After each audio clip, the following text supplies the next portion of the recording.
Bom dia, galera. Meu nome é Lucas e eu faço engenharia civil no Instituto Federal da Paraíba, Campus Patos.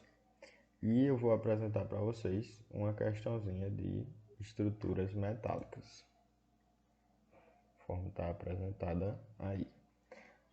Que ela diz que ao se considerar o perfil laminado, ele dá o perfil da Gerdau. Diz que está sem travamento intermediário e diz o aço, que é o ASTM A572 de grau 50. Como elemento axialmente comprimido de 12 metros de comprimento, pede-se. Então aí ele pede fator de redução devido à flambagem local, primeiramente, depois as cargas críticas, o NCRD, que é o resistente, né?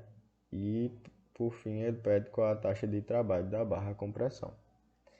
Então, primeiramente, a gente precisa analisar esse perfil. A gente vê que é um perfil em I, né? E esses perfis, eles têm todos os parâmetros listados, né? Segundo tabelas. E eu já trouxe aqui diretamente a tabela que indica os parâmetros desse perfil. Você pode encontrar facilmente essas tabelas. E o material, que no caso a gente precisa saber o FY, que é a resistência de escoamento. Então, basicamente, a gente vai precisar desses parâmetros para a maioria dos cálculos, né? E, primeiramente, ele pede o fator de redução devido à flambagem local. Então, a gente vai analisar aqui um pouco na norma, né? Nessa norma aqui, a gente precisa obter alguns parâmetros, que na norma a gente vai ter a gente pode analisar aqui o nosso perfil e ver em qual ele se encaixa. Então aqui a gente tem os apoio e tem os apoio livre, que no caso é um lado apoiado e um lado livre. E analisando aqui, a gente vê que o nosso perfil ele se encaixa no grupo 5, que no caso é só uma aba aqui, e mesas de seções IHT ou U soldadas. Então a gente vai precisar disso justamente para ter esses parâmetros e também para obter o Q. Aqui elementos do grupo 5, que ele dá aqui o Q diretamente, porque o Q vai ser justamente o QS. O Q vai ser QA vezes QS, mas no caso de apoio livre, o QA vai ser igual a 1. Então, QS, a gente precisa obter o B sobre T, que no caso é de acordo com aquela tabela, os parâmetros, e ver se está dentro do limite de B sobre T limite e esse limite superior aqui. Então, voltando agora para a questão.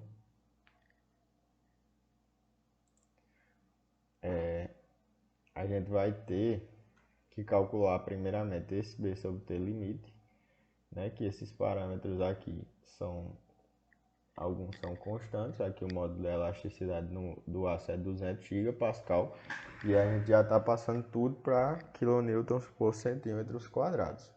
Então aqui ele vai ser dado por 200 vezes 10 ao quadrado, o FY é 34,5 e o KC, de acordo com a norma aqui também, ele é dado por 4 dividido por H, raiz de H sobre TW. O H e o TW, ele é dado aqui, 277 o H e o TW 11. Então aqui a gente obtém que esse KC é de 0,797, sendo que na norma ele diz que o KC tem que estar entre 0,76 e 0,35. Então a gente vai usar o limite superior, que é de 0,76. Então com isso a gente obtém que o B sobre T limite, substituindo o KC, né, é de 13,43. E o B sobre T, a gente vai analisar aqui no perfil, e segundo vocês viram na tabelinha do grupo 5 lá também, a gente só vai solicitar um lado da mesa. Então a gente tem que dividir esse 306 por 2. No caso o B vai ser 153. E o T é 11, conforme a gente viu.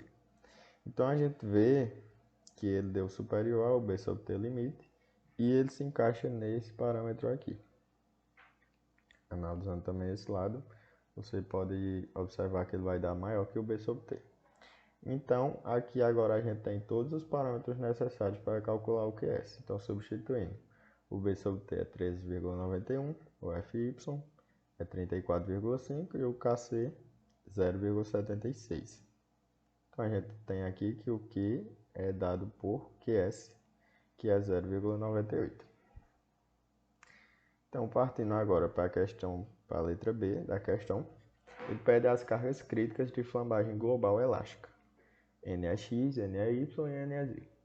O NEX e o NEY ela é basicamente a mesma fórmula, segundo a norma, que é π ao quadrado vezes E, vezes o momento de inércia, dividido por K vezes L ao quadrado.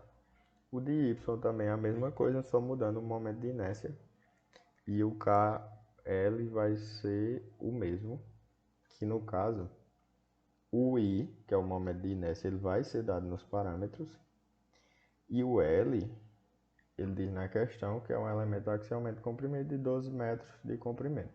Então, esse 12 metros de comprimento a gente já vai passar para centímetros, que no caso é só multiplicar por 100. Então, substitui aqui na fórmula, o K vai ser 1 em todos os casos. Então, a gente tem que o NEX deu 2.236,56. E o NEY é só substituir agora o novo momento de inércia, que no caso é em Y. E o L é o mesmo, que é 1.200 centímetros, e o K é 1 também. Então, a gente obtém que o NEY é de 720,76 kN. O NEZ, a fórmula dele vai mudar um pouco. Então, ele vai ser dado por 1 dividido por R0 ao quadrado. E aqui, esses parâmetros do lado de dentro do parêntese, o CW, o G e o J, eles são todos constantes. Segundo a norma, vocês podem verificar também. O CW, ele é a constante de empenamento. O G, ele é o modo de elasticidade transversal do aço. E o J é a constante de torção. Então, eles são todos parâmetros também que podem ser obtidos por serem constantes. O CW também é dado naqueles parâmetros da tabela, segundo a tabela da Gerdau. E o R0 é dado por essa fórmula aqui, em que o Rx você pode obter lá na tabela, o RY também, o Rx aqui e o RY. E o x0 e o y0 ambos valem 0, certo? No caso seria a posição. E a gente obtém que o R0 vale 14,68 centímetros. Com isso, a gente tem todos os dados necessários para calcular o NAZ. Que no caso, substituindo aqui tudo, o G, o J e o CW, tem que o NAZ deu 2.361,47 kN. Então a gente precisa fazer uma análise baseada nos três, na carga crítica em torno dos três, NEX, NEY e NEZ. Porque a gente precisa obter o menor deles para obter o fator de redução. Então, o NCRD, ele pede na letra C, né? O NCRD devido aos estados limites últimos de flambagem global e local, que governam o dimensionamento de acordo com o item B. Então, a gente vai obter essa resistência justamente baseado nesse fator de redução, que ele é dado segundo a norma, o NCRD, né? Esse fator de redução vezes o Q, vezes o AG, que é a área bruta, vezes o FY, dividido por γ1. Esse γ1 a gente utiliza sempre 1,1. E esse fator de redução, ele depende desse parâmetrozinho aqui, de flambagem. Então, esse parâmetro aqui, ele é dado segundo a norma por raiz de Q vezes AG vezes FY dividido por NE. O NE que a gente vai utilizar é justamente o menor entre os quais a gente obteve, porque a gente quer o crítico. Então, a gente quer sempre o menor para obter a resistência do menor, porque aí todos os outros vão resistir. Então, esse parâmetro aí de flambagem A gente já tem o Q, tem a área bruta, segundo a tabela. A área bruta vale 100 centímetros quadrados. O FY vale 34,5, o Q vale 0,98 e o NE, a gente vai utilizar o NEY. Então aqui a gente obtém que o parâmetro ele é maior que 1,5. Então o fator de redução vai ser dado por 0,877 dividido por esse parâmetro ao quadrado. Então a gente obtém esse fator de redução e substitui diretamente na fórmula que agora a gente tem todos os dados para calcular essa força resistente, né? Quanto ela vai resistir. Então, a gente substituindo aqui, tem 0,186 vezes 0,98, que é do Q, vezes o 100 da área bruta, e 34,5 do resistência ao escoamento. Então, a gente obtém que o NCRD é de 571,70 kN. E na letra D, ele pede qual a taxa de trabalho da barra com pressão centrada. Então, basicamente, a taxa ela vai ser dada pelo solicitante dividido pelo resistente. Então, a gente tem que saber o quanto está trabalhando ali, né? O solicitante foi dado na questão que ele vale 500 kN e o resistente é o que a gente acabou de calcular. Então, substituindo os dois dados, a gente obtém que a taxa foi de 87,5%. Então é isso. Espero que tenham gostado. Até a próxima.